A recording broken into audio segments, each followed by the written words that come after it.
Hello, कैसे हो आप सब। आज अपन पढ़ेंगे बायोलॉजी की एक सबसे महत्वपूर्ण ब्रांच जिसका नाम क्या है, साइटोलॉजी। तो अपन ने बायोलॉजी का जो इंट्रोडक्शन था वो इससे पहले जो वीडियो था उसमें अपना पूरा हो चुका था। आज अपन किसके बारे में पढ़ेंगे, आज बायोलॉजी की सबसे महत्वपूर्ण ब्रांच होती है साइटोलॉजी। तो अपन किसके बारे में स्टडी करेंगे आज, साइटोलॉजी की। साइटोलॉजी क्या होती है, साइटोलॉजी के अंतर्गत हम किस किस का अध्ययन करते हैं। साइटोलॉजी देखो विज्ञान की ये एक ऐसी शाखा है जिसके अंतर्गत हम किसका अध्ययन करते हैं, सेल का अध्ययन करते हैं। सेल के अंदर पाए जाने वाले ऑर्गन्स का अध्ययन करते हैं। साइटोलॉजी से संबंधित कई विज्ञान और जैसे साइटोजेनेटिक्स जिसमें सेल की आनुवांशिकी का अध्ययन किया जाता है, साइटोटैक्सोनॉमी उसकी वर्गीकी, साइटोपैथोलॉजी रोग, तो कई सारी ऐसी विज्ञान होती है, लेकिन अपन यहाँ पर किसका अध्ययन करेंगे, साइटोलॉजी का अध्ययन करेंगे। तो देखो साइटोलॉजी जो शब्द होता है, साइटोलॉजी ये दो शब्दों से मिलकर बना होता है। साइटोलॉजी जो पूरा एक शब्द, ये कितने, दो। एक तो होता है साइटो, क्या होता है साइटो, और एक होता है क्या, लॉजी। तो साइटो का मतलब तो क्या होता है, सेल होता है। क्या होता है, सेल मतलब कोशिका होता है, ठीक है ना। और लॉजी का मतलब क्या होता है, टू स्टडी, टू स्टडी अर्थात अध्ययन, ठीक है ना। तो कोशिका का अध्ययन करने वाली विज्ञान क्या कहलाती है, साइटोलॉजी कहलाती है। तो इसके अंतर्गत हम सेल का अध्ययन करेंगे। सेल में सेल के अंदर जितने भी ऑर्गन्स होते हैं उन सब चीज़ों के बारे में जानेंगे, किसमें, साइटोलॉजी में, ठीक है ना। तो साइटोलॉजी विज्ञान की वो ब्रांच होती है जिसके अंतर्गत हम किसी भी सेल और सेल में पाए जाने वाले जितने भी उसके ऑर्गन्स होते हैं उनका क्या करते हैं, अध्ययन करते हैं। सेल के अंदर जितने भी ऑर्गन्स होते हैं उन्हें सेल ऑर्गन्स कहते हैं। ये सेल के अंदर जितने भी भाग होंगे उन सबका अध्ययन अपन किसके अंतर्गत करते हैं, साइटोलॉजी के अंतर्गत करते हैं। और साइटोलॉजी जो है इसके बारे में देखो आप, अब सबसे पहले तो साइटोलॉजी के अंतर्गत किसका अध्ययन करते हैं, सेल। तो हमें सबसे पहले सेल के बारे में जानना चाहिए। देखो जैसा कि आप सभी जानते हो कि सेल जो होती है हमारी बॉडी की, हमारे शरीर की संरचनात्मक और कार्यात्मक इकाई है। क्योंकि हमारा जो शरीर की सबसे छोटी यूनिट्स होती है वो कौन होती है, सेल होती है। क्या होती है, सेल मतलब कोशिका होती है। क्या होती है, कोशिका। कोशिका को जीवन की संरचनात्मक कार्यात्मक इकाई मतलब हमारी बॉडी की संरचना और कार्य कौन करता है, कोशिका करता है। और कोशिका से ही कंप्लीट हमारा शरीर बनता है। किस तरीके से बनता है इसके बारे में अपन आगे पढ़ेंगे। तो इस कोशिका को सबसे पहले किसने देखा, किसने खोजा, ठीक है ना। तो देखो इस कोशिका को सबसे पहले एक वैज्ञानिक थे, रॉबर्ट हुक। क्या, रॉबर्ट हुक। तो सबसे पहले कोशिका को किसने खोजा था, रॉबर्ट हुक ने खोजा था। और रॉबर्ट हुक ने, इन्होंने क्या अपना इनका खुद का क्या बनाया हुआ था, रॉबर्ट हुक का खुद का अपना सूक्ष्मदर्शी था। क्या था, सूक्ष्मदर्शी। इनका खुद का सूक्ष्मदर्शी था और उन्होंने खुद के सूक्ष्मदर्शी में एक कॉर्क टिश्यू में, किसमें, कॉर्क टिश्यू में या कॉर्क ऊतक में, किसमें, कॉर्क ऊतक में। और कॉर्क ऊतक अपन ये कह सकते हैं लकड़ी की छीलन या जो इतर की बोतलों में जो ढक्कन लगा होता था ना, लकड़ी की डांट, वो कॉर्क ऊतक होता है। उन्होंने उस कॉर्क ऊतक में जब अपने सूक्ष्मदर्शी से कुछ स्ट्रक्चर देखे तो उन्हें कुछ इस टाइप के, क्या, बेंजीन के जैसे उनको क्या मिले, संरचना मिली। क्या मिली, संरचना। कुछ इस तरीके की उनको क्या मिली, संरचना मिली। और इस तरह की संरचना को उन्होंने क्या नाम दिया, सेल्यूला। क्या नाम दिया, सेल्यूला। और सेल्यूला से ही किसका निर्माण हुआ, सेल शब्द का निर्माण हुआ। किसका निर्माण हुआ, सेल शब्द का निर्माण हुआ। इसलिए सेल के बारे में सबसे पहले किसने बताया था, रॉबर्ट हुक ने बताया था सन 1665 में। कब बताया था, सन 1665 में। खुद के बनाए हुए सूक्ष्मदर्शी से इन्होंने, रॉबर्ट हुक ने देखा था। आपको एक बात और बता दूं कि सूक्ष्मदर्शी को सबसे पहले जैनसेन, ठीक है ना, जैनसेन एक वैज्ञानिक थे। इन्होंने 1590 में सबसे पहला सूक्ष्मदर्शी बनाने वाले वैज्ञानिक, पहला सूक्ष्मदर्शी किसने बनाया था, आपका जैनसेन ने बनाया था, ठीक है ना। उसके बाद किसने, रॉबर्ट हुक ने। तो रॉबर्ट हुक, याद रखना, रॉबर्ट हुक ने सबसे पहले सूक्ष्मदर्शी की सहायता से कॉर्क टिश्यू में कुछ बेंजीन जैसे स्ट्रक्चर देखा, उन कोष्ठों को क्या नाम दिया उसने, सेल्यूला नाम दिया। और इस सेल्यूला से ही किसका निर्माण हुआ, सेल शब्द का निर्माण हुआ। इसलिए याद रखना रॉबर्ट हुक को, किसको, रॉबर्ट हुक को, जो आपके रॉबर्ट हुक हैं, इनको रॉबर्ट हुक को फादर ऑफ साइटोलॉजी, साइटोलॉजी भी कहा जाता है, ठीक है ना। यह इनको साइटोलॉजी का क्या कहा जाता है, पिता कहा जाता है। तो फादर ऑफ साइटोलॉजी किसको कहा जाता है, ये आपको किसको कहा जाता है, रॉबर्ट हुक को कहा जाता है, ठीक है ना। अगर आपसे कुछ क्वेश्चन कुछ तरीके से और क्वेश्चन पूछ ले कि फादर ऑफ मॉडर्न साइटोलॉजी, तो देखो आप फादर ऑफ जो मॉडर्न साइटोलॉजी है, father of modern cytology, father of modern cytology, तो फादर ऑफ मॉडर्न साइटोलॉजी ये बोला जाता है सॉनसन को। किसको बोला जाता है, सॉनसन को बोला जाता है। तो फादर ऑफ मॉडर्न साइटोलॉजी अगर वो आपसे पूछे तो कौन है, सॉनसन। और अगर वो आपसे पूछे कि फादर ऑफ इंडियन साइटोलॉजी किसे कहा जाता है, फादर ऑफ इंडियन साइटोलॉजी, तो फादर ऑफ इंडियन साइटोलॉजी किसे कहा जाता है, A.K. शर्मा। किसको कहा जाता है, A.K. शर्मा, ठीक है, अरुण कुमार शर्मा, इनको क्या कहा जाता है, फादर ऑफ इंडियन साइटोलॉजी कहा जाता है। तो ये तीनों वैज्ञानिकों का अपनी अपनी दिशा या क्षेत्र में बहुत महत्वपूर्ण योगदान है, तो आपको याद रखना है। लेकिन आपको हम बता दें कि जो रॉबर्ट हुक हैं, इन्होंने सबसे पहले मृत कोशिका, किसकी खोज की थी, मृत कोशिका। इन्होंने लिविंग सेल की खोज नहीं की थी, किसने, रॉबर्ट हुक ने। रॉबर्ट हुक के द्वारा जो सेल सबसे पहले जो खोजी गई थी वो कैसी थी, मृत थी। इसलिए आपसे एग्जाम में पूछे कि सबसे पहले कोशिका को किसने खोजा था, रॉबर्ट हुक ने। लेकिन अगर पूछे कि सबसे पहले लिविंग सेल को किसने खोजा था, फिर रॉबर्ट हुक नहीं आएंगे, फिर दूसरे वैज्ञानिक आएंगे जिनके बारे में अपन पढ़ते हैं, ठीक है। तो इसको आपको थोड़ा सा क्या रखना है, याद रखना है। चलिए, अब एक वैज्ञानिक थे, कौन थे, Antonie van Leeuwenhoek, Antonie van Leeuwenhoek. तो जो एंटोनी वैन ल्यूवेनहॉक थे ना, इन्होंने सबसे पहले लिविंग सेल को खोजा था। एंटोनी वैन जो ल्यूवेनहॉक थे ना, इन्होंने सबसे पहले किसको, लिविंग सेल, किसको, लिविंग सेल को खोजा था। मतलब में जीवित कोशिका को सबसे पहले किसने देखा था, एंटोनी वॉन ल्यूवेनहॉक ने देखा था। तो जीवित कोशिका को देखने वाले वैज्ञानिकों को क्या कहा जाता, जीवित कोशिका को सबसे पहले देखने वाले वैज्ञानिक का क्या नाम है, Antony von Leeuwenhoek. Antony von Leeuwenhoek ने क्या, इनका जो सूक्ष्मदर्शी था, ये मानो कि रॉबर्ट हुक के सूक्ष्मदर्शी से वो किसी भी वस्तु को लगभग 100-200 गुना करके ज़्यादा बड़ा करके देखता था। मतलब इनका थोड़ा सा इससे आधुनिक अच्छा किस्म का था। तो एंटोनी वॉन ल्यूवेनहॉक ने सबसे पहले दांतों में कुछ विशेष प्रकार के सूक्ष्म जीवों को देखा और उन जीवों को उन्होंने क्या नाम दिया, एनीमोलक्यूल। क्या नाम दिया, एनीमोलक्यूल। तो सबसे पहले एंटोनी वॉन ल्यूवेनहॉक ने, किसने, आपके एंटोनी वॉन ल्यूवेनहॉक, ठीक है ना। एंटोनी वैन ल्यूवेनहॉक ने दांतों के जो मेल होता है उसमें कुछ जीवाणु देखा और उन जीवाणु को क्या नाम दिया, एनिमलक्यूल नाम दिया। तो ये किसने खोजा सबसे पहले, लिविंग सेल को, एंटोनी वॉन ल्यूवेनहॉक ने। इसके अलावा एंटोनी वॉन ल्यूवेनहॉक ने आरबीसी को खोजा।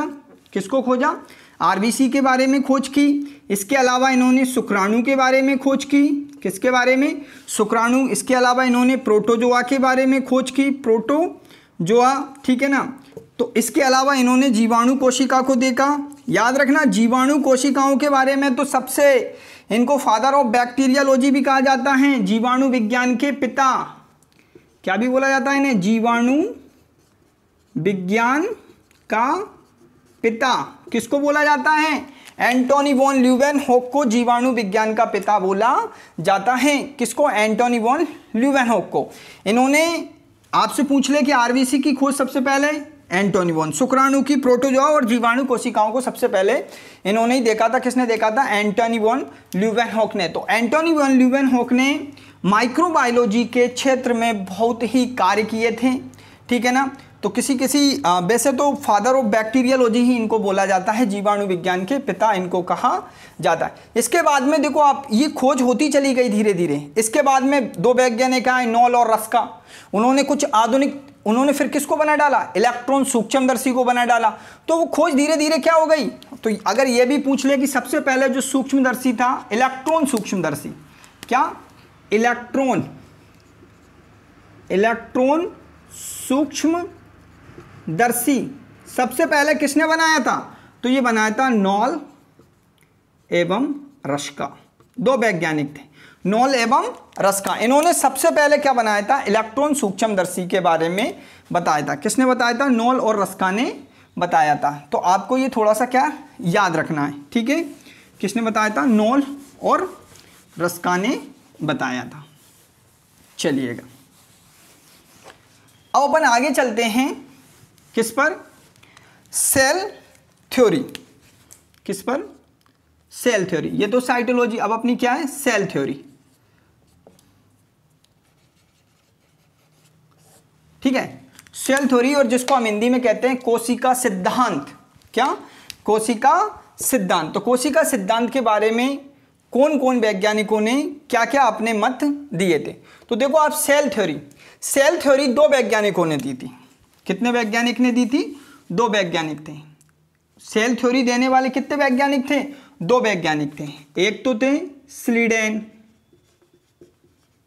स्लीडेन और एक क्या थे, स्वानसन, ठीक है ना, स्वान। एक स्लीडेन थे, दूसरे क्या थे, स्वान थे। तो जो स्लीडेन थे, क्या थे, स्लीडेन थे। याद रखना, स्लीडेन ने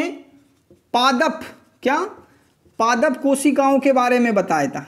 किसके बारे में बताया था, पादप कोशिकाओं के बारे में बताया था। स्लीडेन ने पादप कोशिकाओं के बारे में बताया था। उन्होंने ये बताया था कि जो प्लांट सेल होती है, प्लांट सेल में सब जानते थे केंद्रक होता था, उसके चारों तरफ क्या होता था, साइटोप्लाज्मा होता था, जिसे कोशिका द्रव्य कहते थे। इसके अलावा इसमें बहुत सारे सेल ऑर्गन्स पाए जाते थे। इसके अलावा इसके चारों तरफ एक प्लाज्मा मेम्ब्रेन होती थी। और उन्होंने ये भी कहा था कि प्लांट सेल में प्लाज्मा मेम्ब्रेन के चारों तरफ क्या पाई जाती है, सेल वॉल पाई जाती है। क्या पाई जाती है, सेल वॉल पाई जाती है। ये किसने बताया था, स्लीडेन ने बताया था। और उन्होंने कहा था कि जो पादप कोशिकाएं, जो प्लांट होता है वो पादप कोशिकाओं से मिलकर बना होता है। और पादप कोशिकाओं के चारों तरफ क्या पाई जाती है, एक वॉल पाई जाती है, जिसे सेल वॉल बोला जाता है। ये किसने बताया था, स्लीडेन ने बताया था। किसने बताया था, आपके स्लीडेन ने बताया था। तो याद रखना, स्लीडेन ये जर्मन के थे, ठीक है ना। कहाँ के थे ये, जर्मन के वैज्ञानिक थे, ठीक है ना, जर्मन के, ठीक है ना। और स्वानसन ये कहाँ के थे, ब्रिटिश के थे। कहाँ के थे, ब्रिटिश के थे। तो स्वानसन ने सबसे पहले किसके बारे में बताया था, जंतु कोशिका। इन्होंने ये बताया था, स्वानसन ये कहते थे कि कोई भी जंतु हुआ उसका शरीर कोशिकाओं से या उनके उत्पादों से मिलकर बना होता था। तो स्लीडेन ये सारी यही कहते थे कि चाहे वो पौधा हो या जंतु हो, उनका शरीर कोशिका या उनके उत्पादों से मिलकर बना होता था। तो स्वानसन का ये कहना था, स्वानसन ये कहते थे कि जो एनिमल सेल होती है, एनिमल सेल में क्या नहीं पाई जाती थी, सेल वॉल नहीं पाई जाती थी। एनिमल सेल में केवल प्लाज्मा मेम्ब्रेन पाई जाती थी। और ये कहते थे दोनों वैज्ञानिक कि कोई भी जीव हुआ उसका शरीर कोशिका से मिलकर बना होता है, कोशिका या उनके उत्पादों से मिलकर बना होता था। तो ये दोनों सिद्धांत, जो सेल थ्योरी है, ये किसने दी थी, स्लीडेन और स्वान ने दी थी, ठीक है ना। लेकिन इस सेल थ्योरी में थोड़ी सी क्या कमी रही थी, ये नहीं बता पाए थे कि कोशिका या कोशिकाओं के उत्पाद से मिलकर तो बने होते हैं, लेकिन कोशिकाएं किन से मिलकर बनी होती हैं, मतलब जो कोशिकाओं का विभाजन के बारे में ये नहीं बता पाए थे। फिर एक वैज्ञानिक आए थे, उनका नाम था र्यूडोल्फ बिर्को। क्या नाम था इनका, र्यूडोल्फ बिर्को। तो र्यूडोल्फ बिर्को ने आधुनिक कोशिका सिद्धांत दिया। क्या दिया, आधुनिक कोशिका सिद्धांत। आधुनिक कोशिका सिद्धांत किसने दिया, र्यूडोल्फ बिर्को ने कहा। तो र्यूडोल्फ बिर्को ने आधुनिक कोशिका सिद्धांत में ये बात और बढ़ा दी इन्होंने कि जो कोशिकाएं होती है ना, वो अपनी पूर्ववर्ती कोशिकाओं से मिलकर बनी होती है।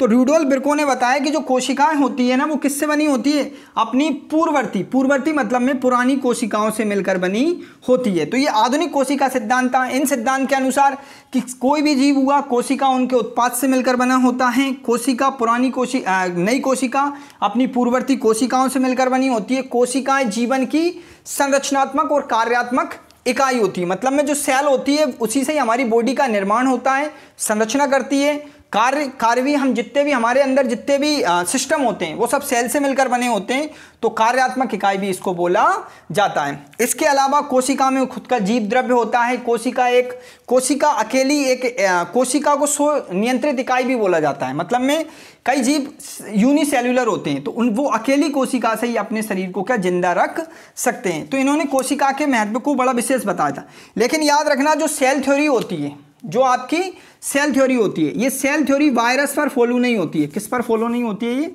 वायरस, ठीक है ना, वायरस पर सेल थ्योरी का नियम नहीं लगता है, क्योंकि वायरस जो होता है वो कैसा होता है? अकोशिकीय होता है, अकोशिकीय होता है, क्योंकि वायरस किसका बना होता है? डीएनए प्लस प्रोटीन का ही बना होता है। तो वायरस आपका कैसा है? अकोशिकीय। तो जो सेल थ्योरी का जो नियम लगता है ना, वो वायरस पर लागू नहीं होता है, क्योंकि वायरस को लिविंग एंड नॉन लिविंग के बीच की क्या कहा जाता है? कड़ी कहा जाता है। तो याद रखना, सेल थ्योरी का जो नियम होता है वो वायरस पर लागू नहीं होता है। इसी तरीके से इन्होंने यही बताया था कि जीवन की संरचनात्मक और कार्यात्मक इकाई कौन होती है? कोशिका होती है। कौन होती है? कोशिका होती है। किस तरीके से होती है? देखो अपन इसको समझते हैं कि हमारा जो बॉडी होती है, जो शरीर होती है, शरीर की सबसे छोटी इकाई कौन होती है? कोशिका होती है। कौन होती है? कोशिका। जब बहुत सारी छोटी छोटी कोशिकाएं, ये छोटी कोशिकाएं जब क्या हो जाती है? इकट्ठी हो जाती है। क्या हो जाती है? ये ऐसी इकट्ठी हो जाती है तो क्या बनाती है? ऊतक बनाती है। क्या बनाती है? ऊतक। और ऊतक जब इकट्ठे हो जाते हैं बहुत सारे तो क्या बनाते हैं? अंग बनाते हैं। क्या बनाते हैं? अंग। जैसे कि मान लो ऊतक अपन, जैसे अपन उत्सर्जन तंत्र, तो एक अंग क्या बन गया? मान लो ये अपनी एक किडनी बन। और अंग जब बहुत सारे इकट्ठे हो जाते हैं तो क्या बनता है? अंग तंत्र बनता है। जैसे कि दो अंग, एक किडनी ये, फिर एक किडनी ये, फिर एक मूत्रवाहिनियाँ ये, फिर एक ये मूत्राशय यूरेथ्रा, फिर इस तरीके से ये अंग तंत्र बन जाता है। अब इस तरीके से ये तो एक उत्सर्जन तंत्र, पाचन तंत्र, जनन तंत्र, रक्त परिसंचरण तंत्र, शोषण तंत्र, सभी तंत्र मिलकर क्या बना देते हैं? कंप्लीट एक शरीर बना देते हैं। क्या बना देते हैं?